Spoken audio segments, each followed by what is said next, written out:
And reserves, the gentleman from New Jersey is recognized. Thank you, Mr. Speaker. I yield myself such time as I may consume. The gentleman is recognized.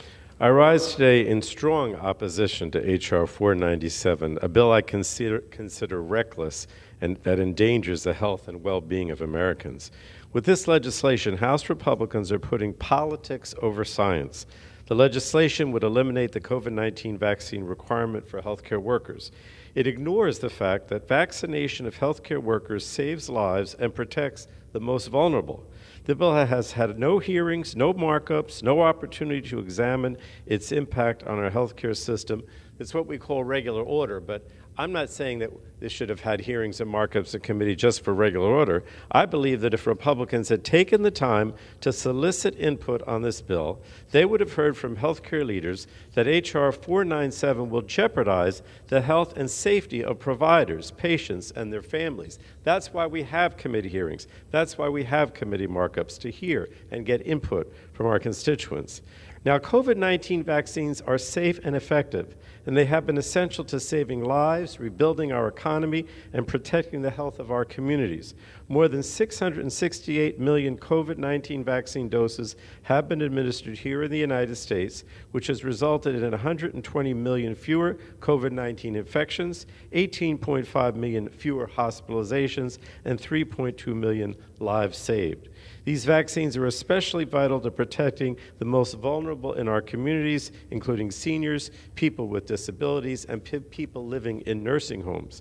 The public health data clearly shows that increased vaccination in nursing homes has prevented additional hospitalizations and saved lives. New deaths among nursing home residents decreased by 83% once vaccination efforts began.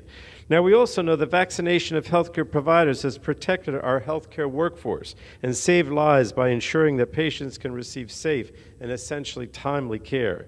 Prior to the availability of COVID-19 vaccines, healthcare providers were at higher risk of becoming infected with COVID-19, endangering themselves and their families while leaving patients without access to care when they needed it most. That's why more than 50 healthcare organizations representing doctors, nurses, and hospitals agree that requiring COVID-19 vaccination of healthcare workers saves lives and improves health outcomes. My colleague from Indiana mentioned the U.S. Supreme Court.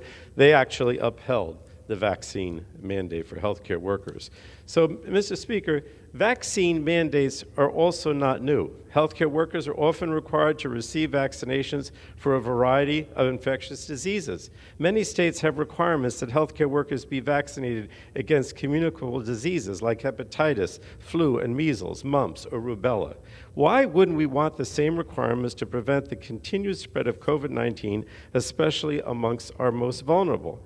Also, again, in response to my colleague from Indiana, the healthcare workforce has grown since the vaccine requirement, with more healthcare providers and staff employed, for example, in December 10, 2022, than prior to when the COVID-19 vaccine requirement went into effect.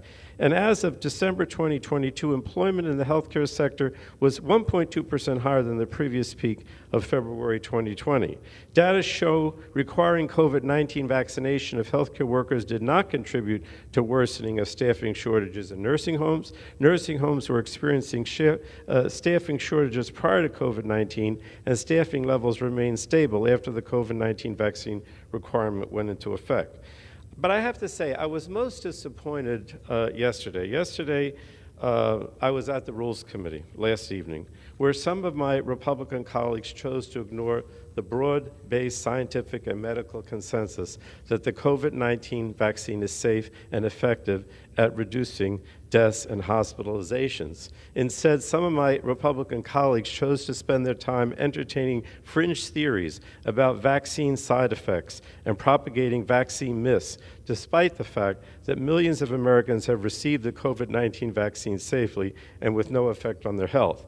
And I just think it's just truly disappointing to me that this is what we have come to in the United States Congress. The last thing that I want on either side of this aisle is for any of us to make statements on this floor, and I know you're not saying that, my colleague from Indiana, but I'm just so afraid that so much of this rhetoric, particularly last night in Rules, is giving the impression to the public that they shouldn't take the vaccine. If you listened to the Rules Committee last night and the Republican comments, you would have assumed that. You would suggest that. And I think it's very dangerous. People should be taking the vaccine.